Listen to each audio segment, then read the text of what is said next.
Depuis 2 ans maintenant, Moïse, 14 ans, polyhandicapé et sa famille vivent un véritable calvaire dans cet appartement inadapté au handicap de l'adolescent.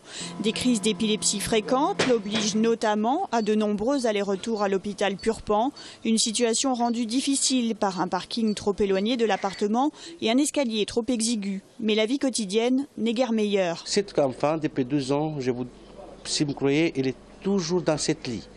C'est difficile pour sortir dehors avec lui parce que ça n'empêche l'escalier, ça n'empêche la terrasse. Il est trop petit, oui.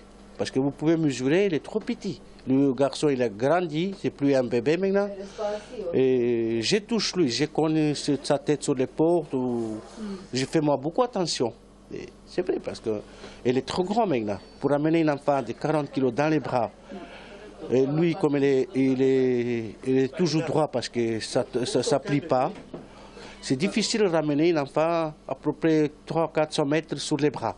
Après de nombreuses demandes de changement de logement infructueuses et de guerre lasse, c'est en mai que ce père décide de contacter ces deux associations, l'APF et les enfants de Don Quichotte. Aujourd'hui, ils estiment n'avoir d'autre solution que la médiatisation. Quand on peut agir sur des problématiques et mettre de la pression, eh bien on le fait volontiers, d'autant quand on connaît la situation. L'APF a saisi Habitat Toulouse de cette problématique depuis le mois de mai dernier.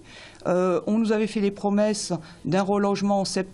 Et qu'est-ce qu'on nous a proposé en septembre? Un logement, 4 marches à l'entrée, si c'est ça qu'on appelle accessible.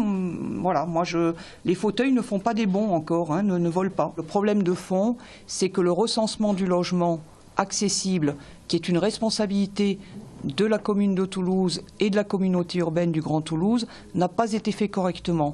Donc pour pouvoir proposer des logements accessibles, encore faut-il savoir où ils sont.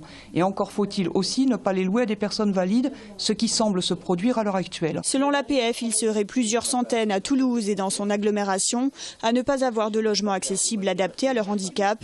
De son côté, Habitat Toulouse n'a pas répondu à nos sollicitations d'interview.